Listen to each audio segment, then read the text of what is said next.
ಗಣ್ಯಮಾನ್ಯ ಯೋತಕವಾಗಿ ನಾವೆಲ್ಲ ಇಂದು ಸಮಾವೇಶಗೊಂಡಿದ್ದೇವೆ. ಶ್ರೀಯುತರ 2 ಕೃತಿಗಳು ಬಿಡುಗಡೆಗಳಲ್ಲಿರುವ ಅರ್ಥಪೂರ್ಣ ಮೌಲಿಕ ಕಾರ್ಯಕ್ರಮವಾಗಿರ್ತಕ್ಕಂಥದ್ದು. ಇವರ 70ರ ಆಚೆ ಕೃತಿ ಸ್ಮೃತಿ ಎನ್ನುವ ಹಿಂದಿನ ಪುಸ್ತಕದಲ್ಲಿ ಸೇರಿಸಬೇಕೆಂದಿದ್ದ ಎಷ್ಟೋ ವಿಚಾರಗಳು ಅಭಿವ್ಯಕ್ತಗೊಂಡಿದೆ. ಇಲ್ಲಿ ತಮ್ಮೊಳಗಿನ ಕೆಲವು ಪ್ರಶ್ನೆಗಳಿಗೆ ಲೇಖಕರು ಮುಖಾಮುಖಿ ಆಗ್ತಾರೆ.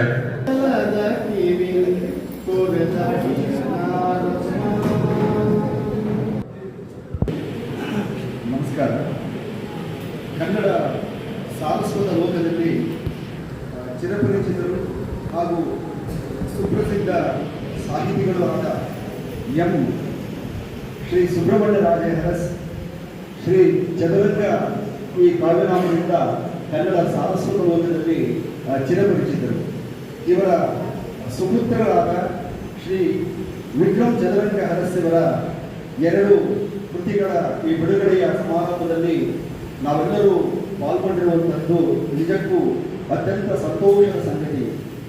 ವಿಕ್ರಮ್ ಚದುರಂಗ ಅರಸ್ ಅವರ 70ರ ಆಚೆ ಇದೊಂದು ಅನುಭವ ಕಥನ ಹಾಗೂ ಸರ್ ಎಂ ಶಾಂತರಾಜ ಅರಸ್ ಅವರ ಸಂಕ್ಷಿಪ್ತ ಜೀವನ ಚರಿತ್ರೆಯನ್ನು ಕುರಿತ ಮರೆತೇ ಹೋದ ಮಹಾನುಭವ. ಈ ಕೃತಿಯ ಬಿಡುಗಡೆಯ ಸಮಾರಂಭದಲ್ಲಿ ಪಾಲ್ಗೊಂಡಿರುವಂತಹ ಎಲ್ಲ ಗಣ್ಯರನ್ನ ಆತ್ಮೀಯವಾಗಿ ಸ್ವಾಗತಿಸಿದ ಕೃತಿಯನ್ನು ವಹಿಸಿರುವವರು ಮೂಲತಃ ಮೈಸೂರಿನ ಎನ್ ಮನು ಚಕ್ರವರ್ತಿಯವರು. ಮಹಿಳಾ ಕಾಲೇಜಿನಲ್ಲಿ ಸಹ ಪ್ರಾಧ್ಯಾಪಕರಾಗಿ ಮುಖ್ಯಸ್ಥರಾಗಿ ಸೇವೆ ಸಲ್ಲಿಸಿದ್ದಾರೆ. ಯುರೋಪಿಯನ್ ಇವರನ್ನ ಸ್ವಾಗತಿಸುತ್ತೇವೆ. ಪತ್ರಿಕೆಯ ಸ್ಥಾನಿಕ ಸಂಪಾದಕರಾದ ಪ್ರೊಫೆಸರ್ ಶ್ರೀ ಕೆ ನರಸಿಂಹಮೂರ್ತಿಯವರು. ಹುಟ್ಟೂರಾದ ಬೆಂಗಳೂರು ಗ್ರಾಮಾಂತರ ಜಿಲ್ಲೆಯು ವೆಬ್ ಆವೃತ್ತಿಗಳಲ್ಲಿ ಪ್ರಕಟವಾಗಿದೆ.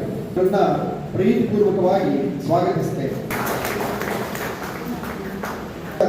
ಸಂತೋಷ್ ಚೊಕ್ಕಾಡಿಯವರು ದಕ್ಷಿಣ ಕನ್ನಡ ಜಿಲ್ಲೆಯ ಸುಳ್ಯ ತಾಲೂಕಿನ ಚೊಕ್ಕಾಡಿಯವರು ಕನ್ನಡ ವಿಷಯದಲ್ಲಿ ಸ್ನಾತಕೋತ್ತರ ಪದವಿಯಾಗಿ ಸೇವೆ ಸಲ್ಲಿಸುತ್ತಿದ್ದಾರೆ.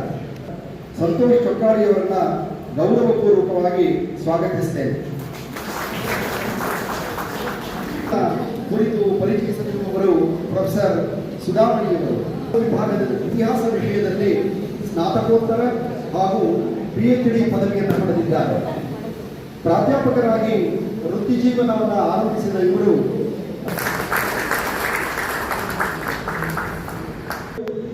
ಶ್ರೀ ವಿಕ್ರಮ್ ಚದುರಂಗ ರಾಜೇ ಅರಸ್ ಅವರನ್ನ ನಾವೆಲ್ಲ ಪ್ರೀತಿಪೂರ್ವಕವಾಗಿ ಸ್ವಾಗತವನ್ನು ಕೋರ್ತೇವೆ.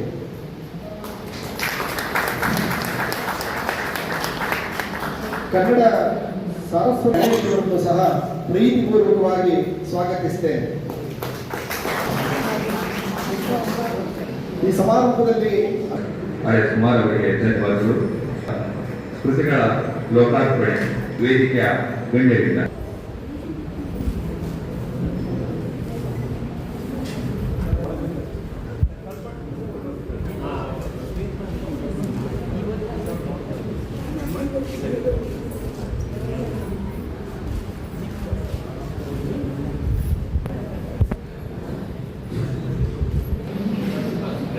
ವೇದಿಕೆಯ ಮೇಲಿನ ಗಣ್ಯರಿಗೆ ಈಗ ಕೃತಿ ಕುರಿತು ಮಾತು. 70ರ ಆಚೆ ಅನುಭವ ಕಥನ. ಈ ಕೃತಿಯನ್ನ ಕುರಿತು ಪ್ರೊಫೆಸರ್ ಸಂತೋಷ್ ಚೊಕ್ಕಾಡಿ ಇವರು ಕೃತಿಯನ್ನ ಕುರಿತು ಮಾತಾಡಬೇಕಂತ ಹೇಳಿ ಕೋರ್ತೇನೆ. ಬಹುಪಾಲು ಮಂದಿ ಸೇರಿರುವ 70ರ ಆಚೆಯವರು ಬರೆದಿರುವಂತಹ ಈ ಪುಸ್ತಕದ ಬಗ್ಗೆ ಮಾತನಾಡೋದು ಅತ್ಯಂತ ಸಂತೋಷದ ಮತ್ತು ಸಂಕಷ್ಟದ ಕೆಲಸ ನನ್ನದು ಅಂತ ನಾನು ಭಾವಿಸ್ತೇನೆ. ಒಂದು ಪರಿಚಯ ತುಂಬ ತಡವಾಗಿ ಪರಿಚಯವಾಗಿ ಬೇಗನೆ ಆಗ್ತದಾದದ್ದು ಮಾತನಾಡೋದಕ್ಕೂ ಕೂಡ ಅವಕಾಶ ಅಧಿಕಾರ ಎರಡೂ ಅವರು ನಮಗೆ ಕೊಟ್ಟಿದ್ದಾರೆ. ಬರಿತಾ ಇರುವ ಒಂದು ರೀತಿಯನ್ನು ನೆನೆಸ್ಕೊಂಡಾಗ ನಾನು ಒಂದು ಮಾತು ಅವರಿಗೆ ತಮಾಷೆಯಾಗಿ ಹೇಳಿದ್ದೆ. ಒಬ್ಬ ವ್ಯಕ್ತಿ ಬೆಟ್ಟದ ಬುಡದಲ್ಲಿ ಕುಳಿತಿರ್ತಾನೆ, ದಿವಸ ಬೆಟ್ಟವನ್ನು ನೋಡ್ತಾ ಆನಂದಿಸ್ತಾ ಇರ್ತಾನೆ. ಆಮೇಲೆ ಕೊನೆಗೆ ಬೆಟ್ಟ ಹತ್ತೋದಕ್ಕೆ ಶುರು ಮಾಡ್ತಾನೆ. ಹತ್ತಿದವನು ತಿರುಗಿಯೂ ನೋಡೋದಿಲ್ಲ, ಆ ಕಡೆ ಈ ಕಡೆಯೂ ನೋಡೋದಿಲ್ಲ, ನಿಲ್ಲೋದೂ ಇಲ್ಲ, ತನ್ನ ಪಾಡಿಗೆ ತಾನು ಮುಂದಕ್ಕೆ ಹೋಗ್ತಾ ಇದ್ದಾನೆ. ಈ ಚಿತ್ರ ನನ್ನ ಕಣ್ಮುಂದೆ ಬರುತ್ತೆ ಅಂತ ಅವರ ಬರವಣಿಗೆ ಬಗ್ಗೆ ನಾನು ತಮಾಷೆ ಮಾಡಿದೆ. ಆಚೆ ಕೃತಿಕರಾಗಿರ್ಬೋದು, ಅವರ ವಿಭಿನ್ನ ಬಗೆಯ ಒಂದು ಪಯಣದ ಮೂರ್ತ ರೂಪ ಅಂತ ನಾನು ಭಾವಿಸ್ತೀನಿ. ಹೌದು, ಅಲ್ಲ ಅಂದರೆ ಅಲ್ಲ. ಹಾಗೆ ಜಿಜ್ಞಾಸೆಯೇ ಚಿಂತನೆಯೇ ಕಥನವಾಗಿರುವ ಒಂದು ಕ್ರಮವನ್ನು ನಾನು ಗಮನಿಸ್ತೀನಿ. ಅವರ ಕ್ಷಣಗಳನ್ನು ಒಂದು ಕಾಯಿಯ ಹಾಗೆ ನಡೆಸ್ತಾ ಆ ಚಿಂತನೆಯಾಗಿ ಬೆಳೆಸ್ತಾ ಸಾರ್ಥಕ್ಯದ ಶೋಧನೆಯಲ್ಲಿ ಬೆಳೆಯೋದು ಇಲ್ಲಿ ವಿಶೇಷ ಅಂತ ನಾನು ಭಾವಿಸ್ತೇನೆ. ಇರುವ ಒಂದು ಮುಕ್ತತೆಯ ಬೆರಗಿನ ಮತ್ತು ಒಂದು ವಿಷಾದದ ನೋಟ ಇದೆಯಲ್ಲ, ಅದು ಇಲ್ಲಿ ಅನಾವರಣಗೊಳ್ಳುತ್ತೆ. ಲೇಖಕರ ಲೌಕಿಕವಾದ ಒಂದು ದೃಷ್ಟಿ. ಸೊಗಸಾಗಿ ಮಾತನಾಡಿದ ಪ್ರೊಫೆಸರ್ ಸಂತೋಷ್ ಕಕ್ಕಾಡಿ ಅವರಿಗೆ ಧನ್ಯವಾದಗಳು. ಮರತೆ ಮಹಾನುಭಾವ ಸರ್ ಎಂ ಕಾಂತರಾಜ್ ಅರಸ್ ಅವರ ಸಂಕ್ಷಿಪ್ತ ಜೀವನ ಚರಿತ್ರೆ ಕೃತಿ ಕುರಿತು ಪ್ರೊಫೆಸರ್ ಸುಧಾಮಣಿ ಅವರು ಮಾತಾಡಬೇಕಾದ ವೇದಿಕೆಯ ಮೇಲೆ ಉಪಸ್ಥಿತರಿರುವ ಗಣ್ಯರೇ, ಹಾಗೆ ಆಗಮಿಸಿರ್ತಕ್ಕಂಥ ಎಲ್ಲ ಆತ್ಮೀಯ ಕ್ಲಬ್ ಇಲ್ಲೇ ನಡೀತಾ ಇರೋದು ಖಂಡಿತ ಬಹಳ ಅಪ್ರೋಪ್ರಿಯೇಟ್ ಮತ್ತು ಸಂತೋಷಕರವಾದ ಶ್ರೀಮಾನ್ ಕಾಂತರಾಜ್ ಅರಸ್ ಈ ನಾಡು ಮೈಸೂರು ರಾಜ್ಯ ಕಂಡಂತಹ ಅಪ್ರತಿಮ ಒಬ್ಬ ದಕ್ಷ ಆಡಳಿತಗಾರರು ಆಗುವುದರಲ್ಲಿ ಎರಡು ಮಾತಿಲ್ಲ. ಬದುಕಿದ್ದು ಬಹಳ ಅಲ್ಪ ಕಾಲ, 53 ವರ್ಷ. ಅದರಲ್ಲಿ ಅದಕ್ಕಿಂತ ಹೆಚ್ಚು ಕಾಲ ಅಂದರೆ 28 ವರ್ಷಗಳ ಕಾಲ ಅವರು ಮೈಸೂರು ರಾಜ್ಯದ ವಿವಿಧ ಉನ್ನತ ಪದವಿಗಳಲ್ಲಿ ಆಡಳಿತವನ್ನ ನಿರ್ವಹಿಸಿದವರು, ದಿವಾನರಾಗಿದ್ದವರು. ಈ 28 ವರ್ಷಗಳ ಅವಧಿಯಲ್ಲಿ ನಮಗೆ ಸಮಕಾಲೀನ ದಾಖಲೆಗಳು ತುಂಬಾನೇ ಇದೆ. ಅಳಿಯಂದರು ಅಂದ್ರೆ ಲೇಖಕರ ದೊಡ್ಡಪ್ಪಾಜಿಯವರು ರಚನೆ ಮಾಡಿರ್ತಕ್ಕಂಥ ಅವರ ಭಾಷಣಗಳನ್ನ ಸಂಗ್ರಹ ಮಾಡಿ volume 1 speeches of Sardar Kantaraj Urs ಅವ್ರದ್ದು ವಾಲ್ಯೂಮ್ 1, ಮತ್ತೆ ಅವರು ದಿವಾನರಾದಾಗ ಲೆಜಿಸ್ಲೇಟಿವ್ ಕೌನ್ಸಿಲ್ ನಲ್ಲಿ ಅಡ್ರೆಸ್ ಮಾಡಿರೋದು ವಾಲ್ಯೂಮ್ 2. ಇಷ್ಟೆಲ್ಲ ಪ್ರೈಮರಿ ಸೋರ್ಸಸ್ ಇದ್ರೂ ಕೂಡ ಅವರ ಬಗ್ಗೆ ಇಲ್ಲಿಯವರೆಗೆ 100 ವರ್ಷಗಳ ಕಳೆದೋಗಿದೆ, ಒಂದು ಗಂಭೀರವಾದ ಆಳವಾದ ಸಂಶೋಧನೆ ಅಧ್ಯಯನ ಆಗಿಲ್ಲ ಅಂದ್ರೆ ಆಶ್ಚರ್ಯ ಅಷ್ಟೇ ಅಲ್ಲ, ವಿಷಾದನೀಯ ಕೂಡ. ಸಾಧನೆಗಳು ಅಗಾಧ, ಅವರ ವ್ಯಕ್ತಿತ್ವ ಆದರ್ಶ ಅಂತರಣೀಯ, ಕೊಡುಗೆಗಳು ಸಾಕಷ್ಟಿದೆ. ಇವೆಲ್ಲವನ್ನ ಗಂಭೀರವಾಗಿ ಇನ್ನಾದರೂ ಮುಂದೆ ಸಂಶೋಧನೆಗೆ ಒಳಪಡಿಸಿ ಅಂತ ಒಂದು ಕಡೆ. ಇನ್ನು ಆಡಳಿತದ ಕಡೆಗೆ ನಾವು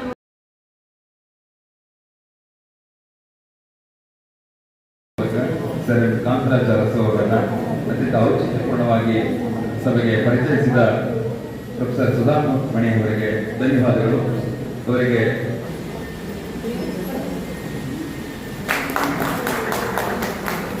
ಪ್ರಜಾವಾಣಿ ಸ್ಥಾನಿಕ ಸಂಪಾದಕರಾದ ಶ್ರೀ ಕೆ ನರಸಿಂಹಮೂರ್ತಿ ಅವರಲ್ಲಿ ಕೋರ್ತೇನೆ.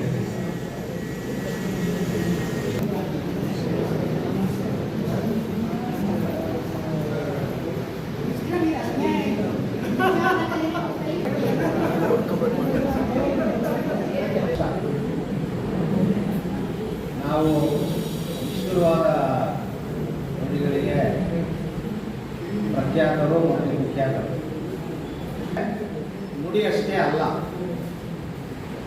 ಅದು ಭಾಷಿಕ ಅಭಿವ್ಯಕ್ತಿ ಅಷ್ಟೇ ಅಲ್ಲ, ಅದೊಂದು ವ್ಯಕ್ತಿತ್ವ ಮತ್ತು ವ್ಯಕ್ತಿತ್ವದ ಒಂದು ಅಭಿವ್ಯಕ್ತಿ ಕೂಡ ಹೌದು. ಭಾಷೆಯ ಒಂದು ಜಾಯಮಾನ ಮತ್ತು ಭಾಷೆಯನ್ನು ಆಡುವವರ ಜಾಯಮಾನ ಒಟ್ಟಿಗೆ ಹೋಗ್ತಾರೆ. ಕೆಲವು ಜಿಲ್ಲೆಗಳಲ್ಲಿ ಕೆಲಸ ಮಾಡಿ ಮತ್ತೆ ಮೈಸೂರಿಗೆ ಬಂದ ಮೇಲೆ ನನಗೆ ಅನಿಸಿದ್ದೇನೆಂದರೆ, ನಲ್ನುಡಿ ಅನ್ನೋದು ಮೈಸೂರಿನ ಒಂದು ಸಾಂಸ್ಕೃತಿಕ ಚಾಲನೆ. ಅವರು 73ನೇ ವರ್ಷದಲ್ಲಿ ಅವರ ಬದುಕಿನ ನಡಿಗೆ ನಮಗೆಲ್ಲ ಕಾಣಿಸ್ತಾ ಇದೆ. ಈಗ ಅವರ ಒಂದು 70ರ ಆಚೆ ಕೃತಿ ಬಿಡುಗಡೆ ಆಗಿದೆ. 70 ದಾಟಿದ ಬಳಿಕ ಒಂದು ವೈರಾಗ್ಯದ ಬದಲು ಅವರ ಜೀವನೋತ್ಸಾಹ ಹುಟ್ಟಿದೇಳ್ತಾ ಇದೆ. ಕಷ್ಟ. ಬಸವರಾಜ ಅರಸವರ ಮೂಲ ಕೃತಿ ಏನಿದೆ, ಆ ಮೂಲ ಕೃತಿಯ ಮೊದಲ ಅಧ್ಯಾಯ, ಈಗ ನೀವೇನು ಈಗ ಬಿಡುಗಡೆ ಆಯಿತು ಪುಸ್ತಕ, ಮೊದಲ ಅಧ್ಯಾಯ ಮೂಲ 89 ಪೇಜಸ್ ಇದೆ. ಸರ್ ಆ ಪುಸ್ತಕವನ್ನು ಕೊಟ್ಟಂಥ ಸಂದರ್ಭದಲ್ಲೂ ಕೂಡ ನಾನು ಮೂಲ ಕೃತಿಯನ್ನು ಓದೋದಕ್ಕೆ ಪ್ರಯತ್ನ ಪಟ್ಟೆ. ಸ್ವಲ್ಪ ಕಷ್ಟ ಆಯಿತು. ಅವರು ತಮ್ಮ ಕಾಲದಲ್ಲಿ ನಿಂತು ಕಾಂತರಾಜ ಅರಸವರ ಬಗ್ಗೆ ಬರೆದಿದ್ದಾರೆ ಮತ್ತು ಅದನ್ನು ನಾವು ಈ ಕಾಲದಲ್ಲಿ ನಿಂತು ಅರ್ಥೈಸ್ಕೊಳ್ಬೇಕಾಗಿರುವಂಥ ಒಂದು ಸವಾಲು. ಹೀಗಾಗಿ ಆ ಕೃತಿ ಮತ್ತು ಆ ಕೃತಿಯಿಂದ ಹುಟ್ಟಿದ ಈ ಕೃತಿ ಕಾಂತರಾಜ ಅರಸ, ಅದು ಚರಿತ್ರೆ ನಿರೂಪಣೆ ಮಾಡುವಂಥ ಒಂದು ಸರಿಯಾದ ಮಾದರಿಗಳು ಯಾವುವು ಅನ್ನತಕ್ಕಂತೆ ಈ ಕೃತಿ ಸ್ವಲ್ಪ ಯೋಚನೆಗೆ ಹಚ್ಚಿತ್ತು. ಈ ಪುಸ್ತಕ ವಿಕ್ರಮ್ ಅವರು ತಮ್ಮ ಮನೆಯಲ್ಲಿರುವಂಥ ಕಾಂತರಾಜ ಅರಸ ರಸ್ತೆಯಿಂದ ಆರಂಭ ಮಾಡಿದರೆ ಹೇಗಿರೋದು ಅಂತ ಯೋಚಿಸಿದ್ದೀನಿ. ವಿಕ್ರಮ್ ಸರ್ ಒಂದು ಅವಕಾಶವನ್ನು ನಮಗೆ ಸೃಷ್ಟಿಸಿಕೊಟ್ಟಿದ್ದಾರೆ ಅಂತ ನಾವು ಅನ್ಕೋಬೇಕು. ಯಾಕಂದರೆ ಈ ಪುಸ್ತಕದ ಓದು, ಚರಿತ್ರೆಯ ಮರು ಓದು ಮತ್ತು ಮರು ಸೃಷ್ಟಿ ಇದೆಯಾ ಆ ಪ್ರಯತ್ನಗಳಿಗೆ ದಾರಿ ಮಾಡಬೇಕಂತ ಹೊರಟುವಂಥ ಸಂದರ್ಭದಲ್ಲಿ ನಾಲ್ವಡಿಯವರು ಕೆಂಪು ಚಲುವಳಿಯವರ ಒಳ್ಳೆಯಗಳನ್ನು ಬಾಂಬೆ ತಗೊಂಡು ಮಾರಿ ಹಣ ತಂದು ದನ್ನ ಮಾಡಿ ಕಟ್ಟಿದ್ರು. ಆ ಸಾಲನ್ನು ಓದಿದ ಒಬ್ಬ ಇತಿಹಾಸದ ಮೇಷ್ಟ್ರನ್ನ ಫೋನ್ ಮಾಡಿ, ಯಾಕೆ ಸುಳ್ಳು ಬರೀತಾ ಇದ್ದೀರಾ ನೀವು, ಎಲ್ಲಿದೆ ದಾಖಲೆ ಇದೆ? ನಾಲ್ವಡಿ ಎಷ್ಟು ಸಾರಿ ಅನ್ನಂಬಾಡಿ ಕಟ್ಟುವಾಗ ಅಲ್ಲಿ ವಿಸಿಟ್ ಮಾಡೋದು, ವಿಶ್ವೇಶ್ವರಯ್ಯನವರು ಎಷ್ಟು ಸಾರಿ ವಿಸಿಟ್ ಮಾಡೋದು, ಯಾರ ಪಾತ್ರ ದೊಡ್ಡದು, ಯಾರ ಕೆಲಸ ಹೆಚ್ಚು, ಈ ಥರದಕ್ಕೆ ಒಂದು ಸಾಕ್ಷಿಯನ್ನು ಕೇಳುವಂಥ ಒಂದು ಪರಿಪಾಠ ಇವತ್ತಿಗೂ ಇದೆ. ಪ್ರತಿಪಾದನೆ ನಡೀತಾ ಇದೆ ಅಂತಲೂ ಒಂದು ಮಾತು ಸೇರಿಸಿದ್ರು.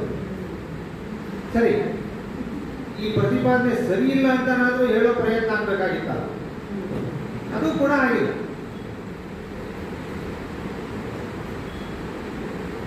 ಕೆಂಪನಂಜಮ್ಮಣ್ಣಿಯವರು ಹೇಗೆ ತಮ್ಮ ಸಹೋದರರಾದ ಕಾಂತರಾಜ ಅರಸರ ದಿವಾನಗಿರಿಯಲ್ಲಿ ಆಡಳಿತ ನಡೆಸಿದ್ರು ಅನ್ನೋದು ಒಟ್ಟಾರೆ ಅರಸರ ಆಡಳಿತದ ಒಂದು ಚರಿತ್ರೆಯಲ್ಲಿ ಬಹಳ ಭಿನ್ನವಾಗಿರುವಂಥ ಒಂದು ಅಧ್ಯಾಯ.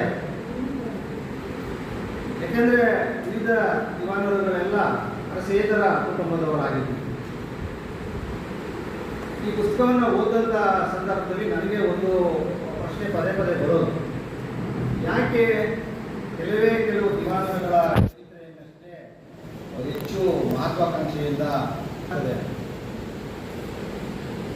ದೀರ್ಘವಾದ ಆಡಳಿತ ನಡೆಸಿದ್ದಂಥ ಮೂಡಯ್ಯನವರನ್ನು ಕೂಡ ಅಷ್ಟಾಗಿ ಸ್ಮರಿಸದ ಇದೆ. ಚರಿತ್ರೆ ಪಾಠ ಮಾಡುವವರಲ್ಲೂ ಕೂಡ ಇದೇ ಪ್ರವೃತ್ತಿ ಇದೆ. ಯಾಕೆಂದರೆ ಟೆಕ್ಸ್ಟ್ ಬುಕ್ಕಲ್ಲಿ ಅಷ್ಟೇ ಇದೆ ಪಾಠಗಳು. ದಿವಾನ್ ರಂಗಾಚಾರ್ಯವರಿಂದ ಹಿಡಿದು ಸ್ವಾತಂತ್ರ್ಯ ಪೂರ್ವ ಹಂತದಲ್ಲಿದ್ದ ಕೊನೆ ದಿವಾನ್ ಮಾಧವರಾವ್ವರೆಗೆ ಶೇಷಾದ್ರಿ ಅಯ್ಯರು, ಸರಂಗಿ ಮತ್ತು ಮಿರ್ಜಾ ಇಸ್ಮಾಯಿಲ್ ಮತ್ತು ಮಾಧವರಾವ್ ಇವರಷ್ಟೇ ಇಂಪಾರ್ಟೆಂಟ್. ಇವರನ್ನು ಓದ್ಕೊಂಡ್ರೆ ಸಾಕು ಅನ್ನೋ ಥರದ ಪರಿಸ್ಥಿತಿ ಇದೆ. ಇವತ್ತು ನೀವು ಯಾವುದೇ ಕಾಂಪಿಟೇಟಿವ್ ಎಕ್ಸಾಮ್ಸ್ ಟೆಕ್ಸ್ಟ್ ಬುಕ್ಕನ್ನು ನೀವು ಓಪನ್ ಮಾಡಿದ್ರೆ ಮೈಸೂರು ಸಂಸ್ಥಾನದ ಚರಿತ್ರೆಗೆ ಸಂಬಂಧಪಟ್ಟಂತೆ ಈ ನಾಲ್ವರು ದಿವಾನರುಗಳನ್ನು ಓದ್ಕೊಂಡು ಬಂದರೆ ಸಾಕು. ನೀವು ಅದಕ್ಕೆ ಸಂಬಂಧಪಟ್ಟಂತೆ ಪ್ರಶ್ನೆಗಳು ಕೊಡ್ತೀವಿ, ಅಷ್ಟೇ ಉತ್ತರ ಬರೀರಿ ಸಾಕು. ಅಂದರೆ ಈ ಥರದ ಎಕ್ಸಾಮ್ಗಳನ್ನು ಪಾಸ್ ಮಾಡಿ ಬಂದಂಥ ಆಫೀಸರ್ಸ್ ಮತ್ತೆ ಯಾವ ಥರದ ಚರಿತ್ರೆ ಹೇಳ್ತಾರೆ, ಮತ್ತು ಇದೇ ಚರಿತ್ರೆ ಕಂಟಿನ್ಯೂ ಆಗುತ್ತೆ. ಸರ್ಎಂವಿ ಮತ್ತು ಮಿರ್ಜಾ ಇಸ್ಮಾಯಿಲ್ ಅವರ ನಡುವೆ ಒಂದು ಬಂದು ಹೋದಂಥ ದಿವಾನರುಗಳ ಪಟ್ಟಿ ವಿಂಗಡಣೆಯಲ್ಲಿ ಕಾಂತರಾಜ ಅರಸು ಬರ್ತಾರೆ, ಮತ್ತೆ ಮೊದಲ ದಕ್ಷಿಣ ಭಾರತೀಯೇತರ ದಿವಾನ್ ಅಲ್ವಿಯನ್ ರಾಜ್ಕುಮಾರ್ ಬ್ಯಾನರ್ಜಿ ಕೂಡ ಬರ್ತಾರೆ. ಇವ್ರ ಬಗ್ಗೆ ಓದದೇ ಇದ್ರೂ ನಡೆಯುತ್ತೆ ಅನ್ನುವಂಥ ವಾತಾವರಣ ಶೈಕ್ಷಣಿಕವಾಗಿ. ಮತ್ತು ಇದರ ಹಿಂದೆ ಇರುವಂಥ ಒಂದು ರಾಜಕೀಯ ಏನು, ಪಾಲಿಟಿಕ್ಸ್ ಏನು, ಯಾಕೆ ಇತಿಹಾಸದಲ್ಲಿ ಕೆಲವರನ್ನ ಮರೆಗೆ ಸರಿಸಲಾಗುತ್ತೆ, ಈ ಪ್ರಶ್ನೆ ನನ್ನನ್ನು ಈ ಕೃತಿ ಓದುವಾಗ ಕಾಡಿದೆ. ಅರಸು ಪರಂಪರೆಯ ಕೊಂಡಿಯಾಗಿರುವಂಥ ವಿಕ್ರಮ್ ಸರ್ ಅವರು ಮೈಸೂರು ಹೊಂದಿರುವಂಥ ಬಹಳ ದೊಡ್ಡ ಅನುವಾದ ಪರಂಪರೆಯ ಒಂದು ಕೊಂಡಿಯೂ ಕೂಡ. ಗ್ರೀಕ್ ನಾಟಕಗಳಿಂದ ಹಿಡಿದು ಇತ್ತೀಚೆಗೆ ಬಿಡುಗಡೆಯಾದ Edwin Arnold the light off Asia, ಏಷ್ಯಾದ ಬೆಳಕು, ಪ್ರೊಫೆಸರ್ ಮಹಾದೇವ್ ಅವರಿಗೆ ಅನುವಾದ ಮಾಡಿದರು. ಇಲ್ಲಿವರೆಗೆ ಮೈಸೂರು ಬಹಳ ಶ್ರೇಷ್ಠವಾದ ಅನುವಾದಕರನ್ನು ಕೊಟ್ಟಿದೆ ಕನ್ನಡ ಸಾಹಿತ್ಯ ಜಗತ್ತಿಗೆ. ಆಫ್ರಿಕಾದ ಕೃತಿಗಳನ್ನು ಅನುವಾದಿಸಿದ ಕೆಲವೇ ಅನುವಾದಕರ ಪೈಕಿ ವಿಕ್ರಮ್ ಸರ್ ಕೂಡ ಒಬ್ಬರು. ಒಂದು ಕಡೆ ಅರಸರ ಚರಿತ್ರೆಯ ಅನುವಾದ, ಮತ್ತೊಂದು ಕಡೆ ಬಹಳ ಭಿನ್ನವಾಗಿರುವಂಥ ಆಫ್ರಿಕನ್ ಸಾಹಿತ್ಯದ ಅನುವಾದ. ಇದು ಬಹಳ ಇಂಟ್ರೆಸ್ಟಿಂಗ್ ಆಗಿದೆ.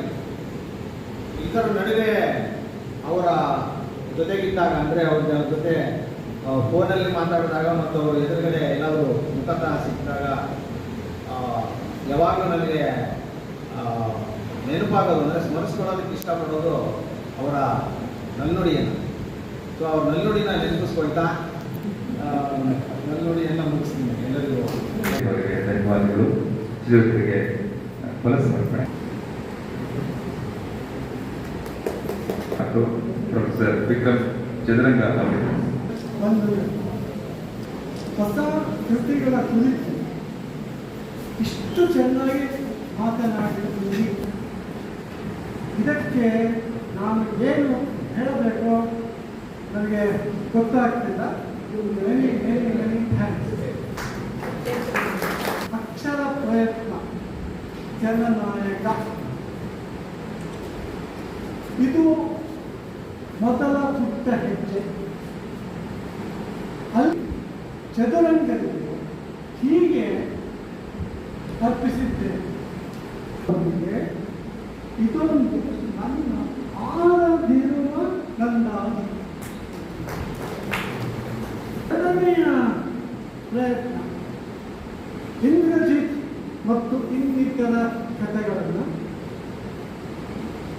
ಸರಾಬ್ ಮಾಂತ್ರಿಕ ಅಲ್ಲಮ ಪ್ರತಿಭೆಯ ಗುರು ಪ್ರೊಫೆಸರ್ ರಾಜೀವ್ ಕಾರ್ನಾಥ್ ಅವರಿಗೆ ಅರ್ಪಿಸಿದ್ದೇನೆ. ಮೂರನೇ ಪುಸ್ತಕ ಟಿಕೆಟ್ ಪ್ಲೀಸ್. ಇದರಲ್ಲಿ ಮ್ಯಾಕ್ಸಿಮ್ ಗಾರ್ಕಿ ಮತ್ತು ಶೇಕ್ಸ್ಪಿಯರ್ ಅವರ ಕೊಟೇಶನ್ಗಳಿವೆ. ಕ್ರೌರ್ಯ, ಹಿಂಸೆ, ಕೊಳಕು. ಕ್ರೌರ್ಯ, ಹಿಂಸೆ, ಕೊಳಕು ಇವು ಮನುಷ್ಯನಲ್ಲಿ ಕೆಳಗಿನಿಂತು ಮಾಡುವ ಪ್ರವೃತ್ತಿಗಳು. ಹುಚ್ಚು ಹಿಡಿಯುವ ಜಗತ್ತಿನಿಂದ ಆದಷ್ಟು ದೂರ ಇರುವುದಕ್ಕೆ, ಹುಚ್ಚು ಹಿಡಿಯುವ ಜಗತ್ತಿನಿಂದ ಆದಷ್ಟು ದೂರ ಇರುವುದಕ್ಕೆ ಪ್ರಯತ್ನ ಪಟ್ಟೆ. ನಾನಾಗಿರಬೇಕು ಎಂಬ ಧೋರಣೆ ನನ್ನನ್ನು ಇಲ್ಲಿಯ ತನಕ ನಡೆಸಿಕೊಂಡು ಬಂದಿದೆ. Now is in my heart. My crown is in my heart, not in my head. Not decked with diamonds and Indian stones. Not to be seen. My crown is called content. The crown it is that seldom kings Joy. ಇದು king henry the six ಅಲ್ಲಿ ಬರೆದಿರೋ ಒಂದು ಸಾಲು. ಲಕ್ಷ್ಮೀಪುರ, ಮೈಸೂರಿನಲ್ಲಿರೋ ಲಕ್ಷ್ಮೀಪುರದಲ್ಲಿ ದಿವಾನ್ ಕಾಂತರಾಜೇಶ್ನವರು ಆಗಿನ ಕಾಲದ ನಗರಾಭಿವೃದ್ಧಿ chief ಅವರು dream ಅಂದರೆ ಫ್ಯೂಚರ್ ದೃಷ್ಟಿ ಇಟ್ಟು ಮೈಸೂರು ನಗರ ಬೆಳೀತಾ ಇರೋ ಸ್ಟೇಟ್ನಲ್ಲಿ ಇಲ್ಲ, ಮೈಸೂರು ನಗರ ಇಷ್ಟೇ ಅಲ್ಲ, ಮೈಸೂರು ನಗರಕ್ಕೆ ಬೇಕಾದಷ್ಟು ಎಕ್ಸ್ಟೆನ್ಷನ್ಸ್ ಬೇಕು ಅಂತ ಯೋಚನೆ ಮಾಡಿ ಲಕ್ಷ್ಮೀಪುರನ ಪ್ರಾರಂಭ ಮಾಡಿಬಿಟ್ಟು ಅಲ್ಲಿ ಲಕ್ಷ್ಮೀಪುರಲ್ಲಿ ಇದ್ದ ಮೂಲ ನಿವಾಸಿಗಳು ಅಂತಂದರೆ ದಲಿತರು, ಕೆಳವರ್ಗದವರು, ತಳವರ್ಗದವರು, ಬ್ಯಾಕ್ವರ್ಡ್ ಕಮ್ಯುನಿಟೀಸ್, ಅವ್ರನ್ನ ಎಲ್ಲಿ ಶಿಫ್ಟ್ ಮಾಡಬೇಕು? ಅವ್ರಿಗೋಸ್ಕರ ಅಶೋಕಪುರ ಅಂತ ಒಂದು ಸೃಷ್ಟಿ ಮಾಡಿ, ಅಂದರೆ ಅದು ತುಂಬ ಬರಡು ಜಾಗ, ಅದು ಅಶೋಕಪುರ ಅಂತ ಸೃಷ್ಟಿ ಮಾಡಿ ಅಶೋಕಪುರದಲ್ಲಿ ಅದೇ ಬಳ್ಳಾರಿ ಸರ್ಕಲಿಂದ ಪ್ರಾರಂಭವಾಗಿ ಇವಾಗ ಅಂಗನವಾಡಿ ರೋಡು, ಎಣ್ಣೆ ಫ್ಯಾಕ್ಟ್ರಿ, ಅಲ್ಲಿ ತನಕ 13 ಕ್ಲಾಸಸ್ನಲ್ಲಿ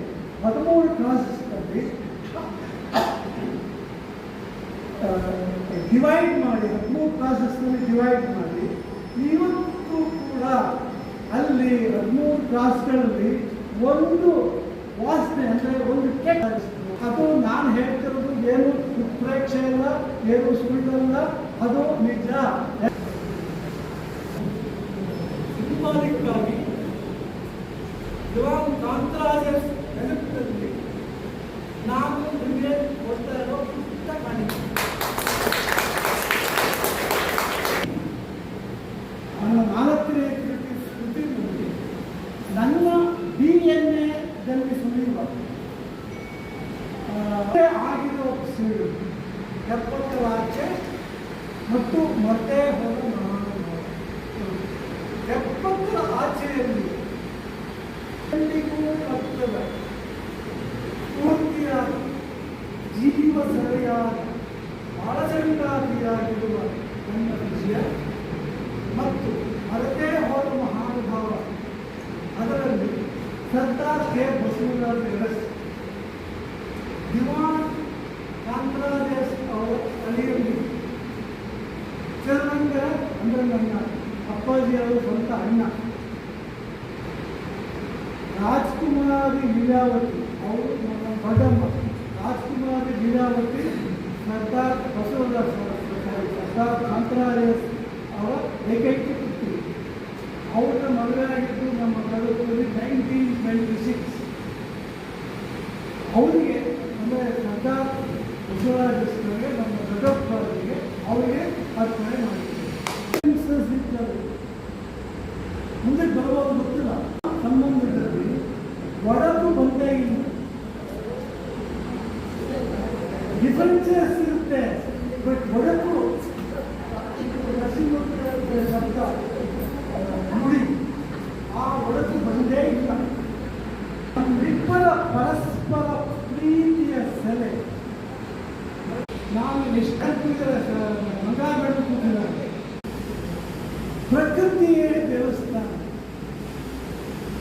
ಪದೇ ಪದೇ ವಿಸ್ತಾರವಾಗುವ ಅನಂತದ ಸ್ಥಿತಿ ಹೇಗಿರುತ್ತೋ ಅದೇ ರೀತಿ ಹೊಸದಾಗಿ ಸೃಷ್ಟಿಯಲ್ಲಿ ಜೀವ ನಿರಂತರವಾಗಿ ರೂಪುಗೊಳ್ಳುತ್ತಲೇ ಇರುತ್ತದೆ.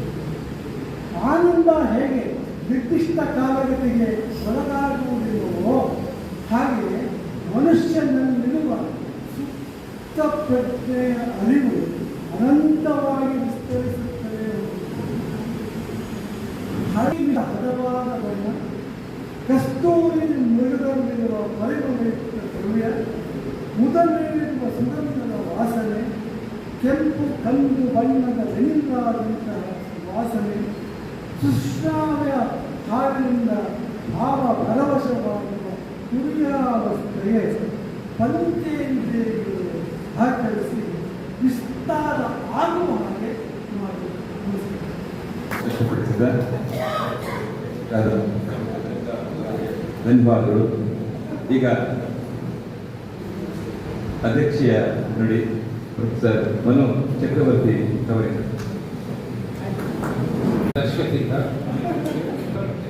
ಸ್ನೇಹಿತರು, ಆತ್ಮೀಯ ಸ್ನೇಹಿತರು, ನೆನ್ನೆ ಮಾತಾಡ್ತೀನಿ, ಯಾವ ವ್ಯವಹಾರ ಇಲ್ಲ, ಬರೀ ವಾತ್ಸಲ್ಯ, ಪ್ರೀತಿ.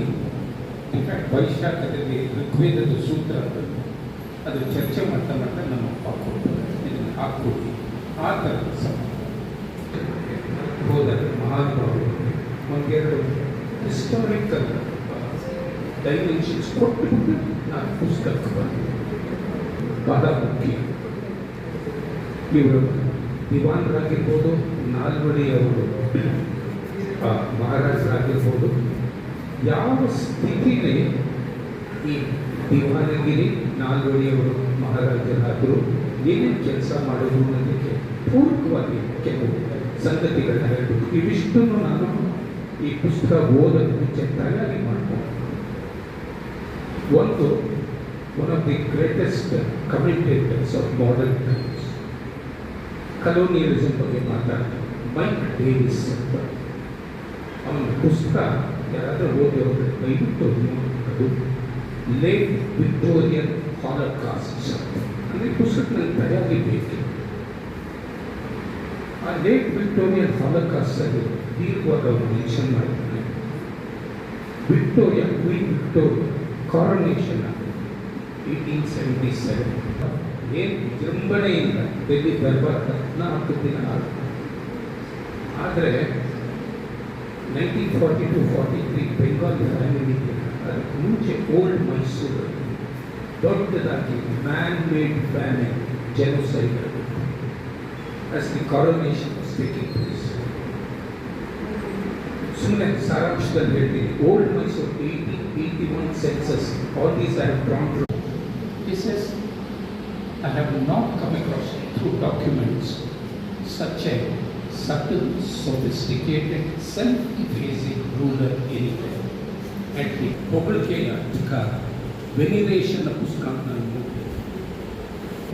ಕನ್ನಡ ಇವತ್ತಿನ ಅನೇಕ ಬೆಳವಣಿಗೆಗಳಿಗೆ ಕನ್ನಡ ಹಿಡಿಯುವಂಥ ಅನೇಕ ಸಂಗತಿಗಳು ಎಷ್ಟು ದಾಖಲಾಗಿವೆ ಅದನ್ನು ಮಾತ್ರ ಸೂಚಿಸುತ್ತೆ. And the balance between the urban world and the rural, ಪರಿಸರ, ನೀರು, ಎಲ್ಲದಕ್ಕಿಂತ ಮುಖ್ಯವಾಗಿ ದಿ ಕಾನ್ಷಿಯಸ್ನೆಸ್, ಆ ಒಂದು ಪ್ರಜ್ಞೆ, the ethical foundations of a ruler and administrator, ಇದನ್ನು ಕಾಪಾಡ್ಕೋಬೋದಾದ James Manor talks about. Non-graduate classes put all backward classes and other castes together, and more importantly, women's education. ಇದು ನಮ್ಮ ಹಿಸ್ಟೋರಿಯನ್ನು ಅಧ್ಯಯನ ಮಾಡ್ತಾರೆ, ಡಾಕ್ಯುಮೆಂಟ್ ಮಾಡ್ತಾ, ಸ್ಟಡಿ ಮಾಡ್ತಾ, ಈ ರಾಟಿಫೈಸ್ ಆಲ್ ದಿಸ್. ಪುಸ್ತಕ ಓದ್ತಾ ನನಗೆ ಬೇಕಾಗಿದ್ದು ಒಂದು ಕೈಂಡ್ ಆಫ್ ಹಿಸ್ಟಾರಿಕಲ್ ಅಥೆಂಟಿಕೇಶನ್. ಈ ಪುಸ್ತಕ ಇಲ್ಲ, ಆದರೆ ಒಂದು ಸಂಸ್ಥೆ ಅಂದರೆ ಇನ್ನು ರಾಜಾಶ್ರಯದಲ್ಲಿ ಇಷ್ಟು ಆಯಿತು ನಂದಿದ್ರೆ, ಇದರ ಸಂಸ್ಥೆಗಳು ಬೆಳೆದು ಬಂದವು ನಂದಿದ್ರೆ, ಒಂದು ಸಮುದಾಯ, ಒಂದು ನಾಗರಿಕತೆಯ ಪ್ರಜ್ಞೆ, ಸಿವಿಲೈಸೇಷನಲ್ ಕಾನ್ಷಿಯಸ್ನೆಸ್ ಇತ್ತು ಅಂತಂದರೆ ಅವುಗಳ ಮೂಲಕ ವ್ಯಕ್ತಿನ ನೋಡಬೇಕೆ ಹೊತ್ತು ನನಗೆ ಇವತ್ತು ಕೂಡ ಈ ಪುಸ್ತಕವನ್ನು 2-3 ಸತಿ ಓದಾದ್ರು. I don't want to read it as the story of one man, but to look at an administration, governance, ಆಳ್ವಿಕೆಯ ಮೂಲಕ ಒಂದು ಸಮುದಾಯ, ಸಮಾಜ, ಒಂದು ರಾಜ್ಯ ಹೇಗೆ ಬೆಳೆಯಿತು, ಅದರ ಸಾಧ್ಯತೆಗಳೇನು, ಹೇಗೆ ಆಧುನಿಕತೆ ಕಡೆಗೆ ತನ್ನ ಚಲನೆಯನ್ನು ಮಾಡಿತು, ಅದು ನನಗೆ ಮುಖ್ಯವಾಗುತ್ತೆ. ಅದಕ್ಕೆ 5-6-7 ನಿಮಿಷದಲ್ಲಿ ಮುಗಿಸ್ಬೋದು. ಇದರ ಉದ್ದೇಶ, ಧ್ಯೇಯವನ್ನು ಮೊದಲೇ ಹೇಳ್ಕೊತಾರೆ ವಿಕ್ರಮ. ನನ್ನ ಮನಸ್ಸು, ನನ್ನ ಚಿಂತನೆ, ನನ್ನ ಬುದ್ಧಿ, ಅದಕ್ಕೂ ಜಗತ್ತು ಏನು ಸಂಬಂಧ, ಹೇಗೆ ಸಂಬಂಧವನ್ನು ನಾನು ಕಂಡುಕೊಳ್ಳೋದು, ಜಗತ್ತಿನ ಮೂಲಕ ನನ್ನನ್ನು ನಾನು ಅರ್ಥೈಸ್ಕೊಳ್ತೀನ, ನನ್ನ ಮನಸ್ಸು ಮೂಲಕನೇ ಅದ್ರ ಮೂಲಕನೇ ನಾನು ಜಗತ್ತನ್ನು ಅರ್ಥೈಸ್ಕೊಳ್ತೀನ, ಅಥವಾ ಎರಡರ ನಡುವೆ ಒಂದು ಸಂವಾದ ನಾನು ಮಾಡ್ಕೊಳ್ತೀನ. ಇದು ಒಂದು ಚಿಂತನೆಯ ಬಲ. ಇನ್ಫ್ಯಾಕ್ಟ್ ಸ್ಮೃತಿ ಪುಸ್ತಕದಲ್ಲಿ ಇದೆ. ಅದು ಒಂದು ಕ್ರಾನಲಾಜಿಕಲ್ ಆಗಿದೆ. ಇಲ್ಲಿ ಒಂದು ಡೀಟೇಲ್ ಅಲ್ಲಿ ವಿವರಗಳು ಬಿಟ್ಟರೆ, ರಾಜಮನೆತನಕ್ಕೆ ಸಂಬಂಧದ ಬಗ್ಗೆ ಕೆಲವು ಪುಟಗಳು ಬಿಟ್ಟರೆ, ಯಾವ ಸೆಲ್ಫ್ ರೆಫರೆನ್ಷಿಯಲ್ ಅಂದರೆ ಆಟೋಬಯೋಗ್ರಫಿಕಲ್ ಇನ್ ಎ ಕನ್ವೆನ್ಷನಲ್ ಸೆನ್ಸ್ ಇಲ್ಲದೆ ಇರೋ ಪುಸ್ತಕ. Artist as a young man, James joys. ಅದರಲ್ಲಿ ಭಾಷೆಯ ಚಿಂತನೆ ಒಬ್ಬ ಬರಹಕಾರ ಸೃಷ್ಟಿಶೀಲ ಮನಸ್ಸು ಏನು ಮಾಡುತ್ತೆ ಅಂದರೆ, to forge in the smithy of my conscience. ಅದು ತನ್ನ ರೇಸ್, ಒಂದು ಜನಾಂಗದ ಭಾಷೆ ಚಿಂತನೆ ಅಥವಾ ಒಂದು ಅಸ್ಮಿತೆಯನ್ನು ಕಟ್ಟ. The conscience of my race, to give my race an identity. ಇದು ಜೇಮ್ಸ್ ಜಾಯ್ಸ್ ಹೇಳ್ಕೊಡುವಂಥದ್ದು. Portrait of the artist as a young man. ಇವರು ನಿಲ್ಸ್ ಎಲ್ಲಿಗೆ ಈ ಬರವಣಿಗೆ ಮೂಲಕ ನನಗೊಂದು ಅಸ್ಮಿತೆಯನ್ನು ಕೊಟ್ಟ ರೈಟರ್ಸ್ ಇದ್ದರೆ ಇದನ್ನು ಯಾಕೆ ಹಂಚ್ಕೊತಿದ್ದೀನಿ ಅಂದರೆ, ಜೇಮ್ಸ್ ಜಾಯ್ಸ್ ಹೇಳುವ ರೀತಿ ಒಬ್ಬ ಬರಹಕಾರ ಏನಾದರೂ ಕೃತಿ ರಚಿಸಿದರೆ ಅಂದರೆ, it's an attempt to forge in the smithy blacksmith, ಅಲ್ಲಿಂದ ಬರುವಂಥ metaphor, the conscience of my race. ಈ ರೀತಿ ಸ್ವಂತ ಅನುಭವವನ್ನು ಸ್ವಂತ ಅಸ್ಮಿತೆಯ ಬಗ್ಗೆ ಮಾತಾಡ್ತಾ ಸಾಹಿತ್ಯದಿಂದ, ಚಿಂತಕರಿಂದ, there are many references to mistakes. ನಾನು ಕಟ್ಕೊಳ್ಳೋದು ಅಂದರೆ ಒಂದು ಸಮುದಾಯದ ನೆಲೆ ಇದೆ. How I became what I am, how whatever I am going to become when I consider the rest of my life. I owe it to my writing, to what has inspired me. ಈ ಇನ್ಸ್ಪಿರೇಷನ್ನ ಸತ್ಯವಾಗಿ ಯಾವುದೇ ಮುಚ್ಚುಮರೆಯಿದೆ, rhetoric ಇದೆ. ದಯವಿಟ್ಟು ಪುಸ್ತಕ ನೋಡಬಹುದು. Rhetoric ಈ ರೀತಿ ರಚನೆ ಮಾಡಿದಂಥ ಕೃತಿ.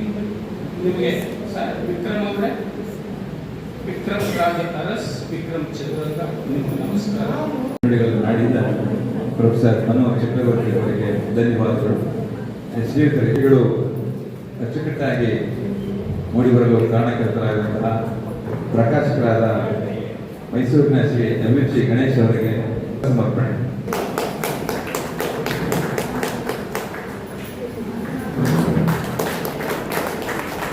ಆಳಿದ ಮಹಾಸ್ವಾಮಿ ಅವರು ಪುಸ್ತಕವನ್ನು ವಿಕ್ರಮ್ ಸರ್ ಅವರಿಗೆ ಕೊಡಮಾಡಲಿದ್ದಾರೆ.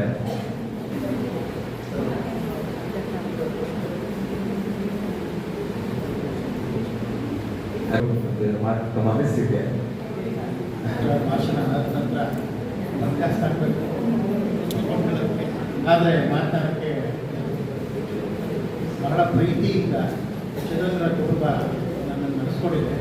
ಸುಮಾರು 30 ವರ್ಷದ ಹಿಂದೆ ಚಂದ್ರಂಗರು ನಮ್ಮ ಸಮಗ್ರ ಕೃತಿಗಳನ್ನು ಪ್ರಕಟಿಸೋದಕ್ಕೆ ನನಗೆ ಅವಕಾಶ ಕೊಟ್ಟರು.